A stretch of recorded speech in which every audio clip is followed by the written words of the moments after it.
வினாக்கள் விடைகள். வீராணம் ஏரியை தூர்வார வேண்டும் என்பதிலே மாறுபட்ட கருத்து அல்ல. முதலில் நாங்கள் முன்னே ஆட்சியில் இருக்கிற பொழுது தூர்வாரினோம். அந்த மண்ணை எங்கே கொட்டுறதுன்னு கேட்டாங்க. 4-8 கொண்டு போய் கொட்டணும்னு நானே போயிட்டு அங்கே வந்தேன். ஆகையினால இப்போ அது மண் எவ்வளோ இருக்குன்னு கேட்டிங்கன்னா, அப்போ ஒரு 42,58,000 கனஅடி மீட்டருக்கு மண்ணுகள் எடுத்தோம். இப்போ 1,27,00,000 கனமீட்டருக்கு தூர்வார வேண்டியிருக்கு. எனவே அதை தூர்வாரி ஆழப்படுத்தி செப்பனிடுவதற்கு 270 கோடி ரூபாய் தேவைப்படுகிறது. ஆமாம், அவ்வளோதானா இல்லைங்களா? 270 தேவைப்படுகிறது. எனவே இந்த அந்த அரசாங்கத்தினுடைய நிதி நிலைமைக்கு ஏற்ப அது தூர்வாரப்படும். வினாயன் 113 மாண்புமிகு உறுப்பினர் திரு எஸ். சுதர்சனம், மாண்புமிகு நிதி மற்றும் மனிதவள மேலாண்மை துறை அமைச்சர் அவர்கள். சென்னையிலே ஏற்கனவே வண்ணாரப்பேட்டையிலே தியாகராயர் கல்லூரியிலே ஒரு பயிற்சி மையம் இருக்கிறது. அதேபோல் நந்தனத்தில் இருக்கக்கூடிய கல்லூரியிலையும் ஒரு பயிற்சி மையம் தொடங்கப்பட்டு செயல்பட்டு கொண்டு வருகிறது. அது அந்நியிலே மதுரை, கோயம்புத்தூர், சேலம் போன்று இருக்கக்கூடிய இடங்களிலும் இத்தகைய போட்டித் தேர்வுகளுக்கான பயிற்சி மையங்கள் உருவாக்கப்பட்டு வருகிறது. சென்னையை பொறுத்த மட்டிலே இந்த போட்டித் தேர்வுக்கான பயிற்சி மையங்களோடு குடிமைப் பணி தேர்வுகளுக்கான மையம் ஒன்றும் இங்கே இயங்கி வருகிறது. அதில் முதல்நிலை தேர்வாக இருந்தாலும் முதன்மை தேர்வாக இருந்தாலும் அதில் நம்முடைய மாணவர்கள் ஏறத்தாழ ஒரு 300 பேர் அவர்களுக்கு பயிற்சி கொடுக்கக்கூடிய வகையில் அதற்கான ஏற்பாடுகள் அங்கே ஏற்கனவே செய்யப்பட்டிருக்கிறது. அங்கே அவர்கள் உறைவிட பயிற்சியும் மேற்கொள்வதற்கான வசதிகள் செய்யப்பட்டிருக்கிறது.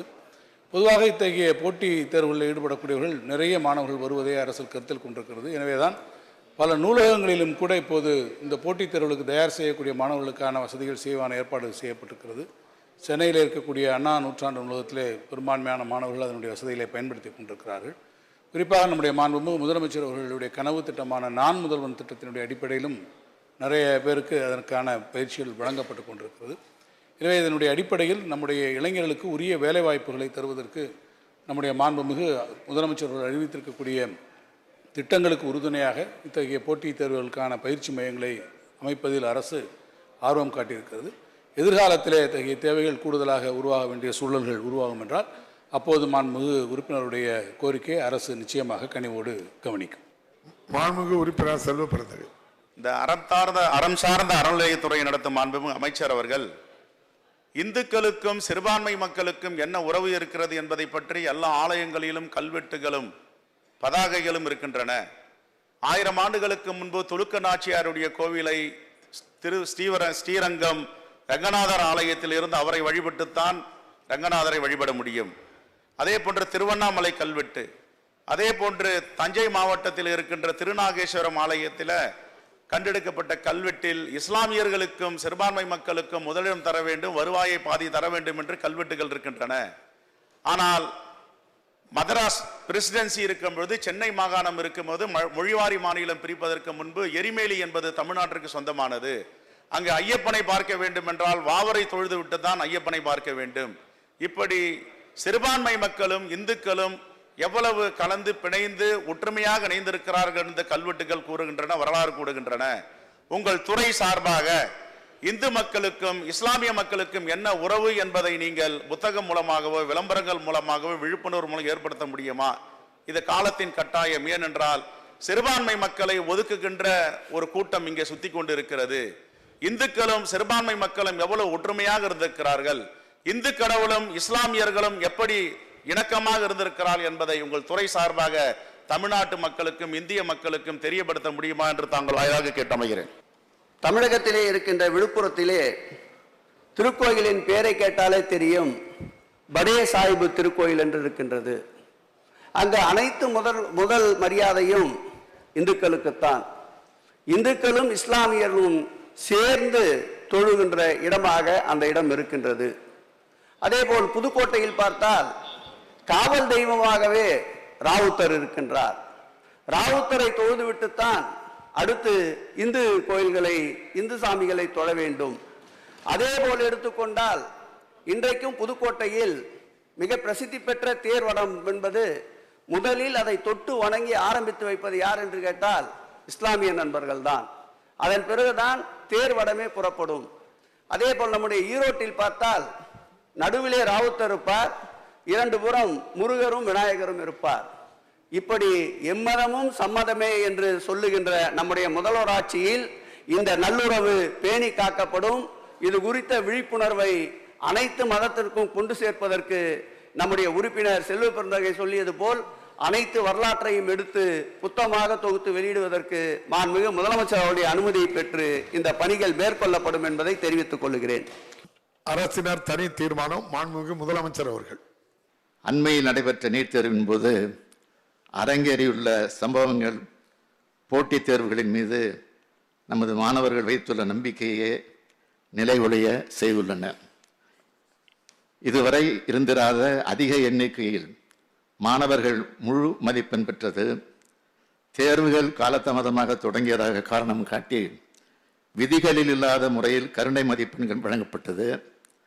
இதற்கு எதிர்ப்புகள் கிளம்பியதால் இந்த கருணை மதிப்பெண்கள் ரத்து செய்யப்பட்டு இவர்களுக்கு மறு தேர்வு நடத்தப்பட்டது. பல்வேறு தேர்வு மையங்களில் தேர்வுக்கு முன்னரே வினாத்தால் வெளியானதாக தகவல்கள். தேர்வு மையத்தில் தேர்வு கண்காணிப்பாளரே விடைத்தாள்களை நிரப்பிய ஊழல் என குவிந்துள்ள பல்வேறு குற்றச்சாட்டுகள். பல ஆண்டு காலம் உழைத்து பெரும் செலவழித்து இந்த போட்டித் தேர்வுக்கு தயாரான மாணவர்களையும் அவர்களின் குடும்பங்களையும் அதிர்ச்சியில் ஆழ்த்தியுள்ளன.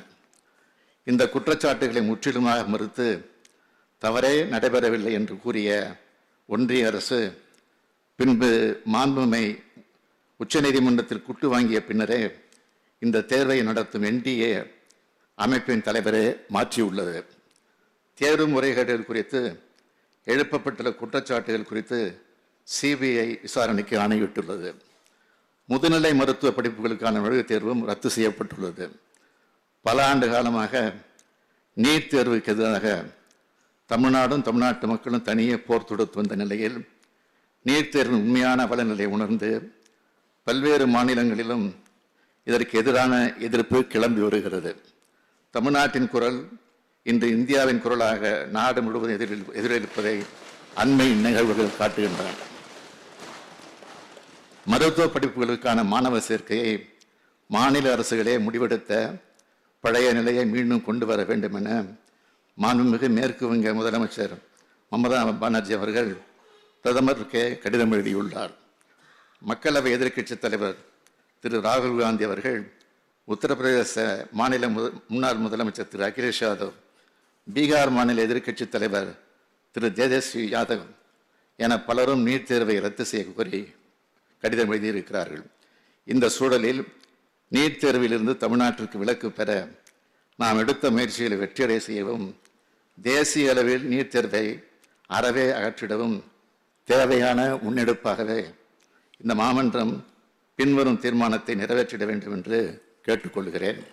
தீர்மானம்: கிராமப்புற ஏழை எளிய மாணவர்களின் மருத்துவக் கல்வி வாய்ப்புகளை கடுமையாக பாதிக்கும் வகையில் பள்ளி கல்வியை அவசியமற்றதாக்கும் வகையில் மாநில மருத்துவக் கல்லூரிகளில் மாணவர்களை சேர்க்கும் உரிமையை மாநில அரசுகளிடமிருந்து பறிக்கும் வகையிலும் அமைந்துள்ளன. நீட் தேர்வு முறை அகற்றப்பட வேண்டும். இந்த தேர்விலிருந்து தமிழ்நாட்டிற்கு விலக்களித்து பள்ளி கல்வியிலும் மாணவர்கள் பெறும் 12ஆம் வகுப்பு மதிப்பெண்கள் அடிப்படையில் மருத்துவ மாணவர் சேர்க்கையை மேற்கொள்வதற்காக இந்த சட்டமன்ற பேரவை ஒருமனதாக நிறைவேற்றி அனுப்பிய நீட் விலக்கு சட்ட முன்வடிவுக்கு ஒன்றிய அரசு உடனடியாக ஒப்புதல் அளித்திட வேண்டும். தொடர்ந்து பல முறைகேடுகளுக்கு வழிவகுத்து வரும் இந்த தேர்வு முறையை பல்வேறு மாநிலங்களுக்கு தற்போது எதிர்த்து வரும் நிலையிலும் தேசிய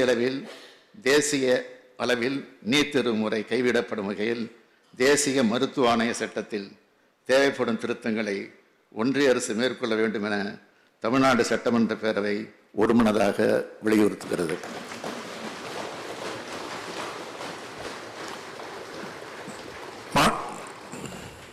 மாண்புமிகு முதலமைச்சர் அவர்களால் கொண்டு வரப்பட்டிருக்கின்ற இந்த அரசினர் தனி தீர்மானத்தின் மீது பேச வருகின்ற மாமன்ற உறுப்பினர்கள் காலத்தின் அருமை கருதி இன்று 4 முக்கிய நம்முடைய மானிய கோரிக்கைகள் இடம்பெற்ற 4 அமைச்சர்களும் பதில் சொல்ல வேண்டியிருப்பதால் சுருக்கமாக ஏற்கனவே நீட் குறித்து பல விவாதங்கள் இந்த மன்றம் கண்டிருக்கின்றது. ஆகவே அதை மனதில் வைத்து சுருக்கமாக ஒவ்வொருவரும் நன்றி தெரிவிக்கின்ற வண்ணமும் தீர்மானத்தை நிறைவேற்றும் வண்ணமாகவும் நீங்கள் பேச வேண்டும் என்று அன்போடு அழைக்கிறேன். மாண்புமிகு தி. வேல்முருகன் அவர்கள்.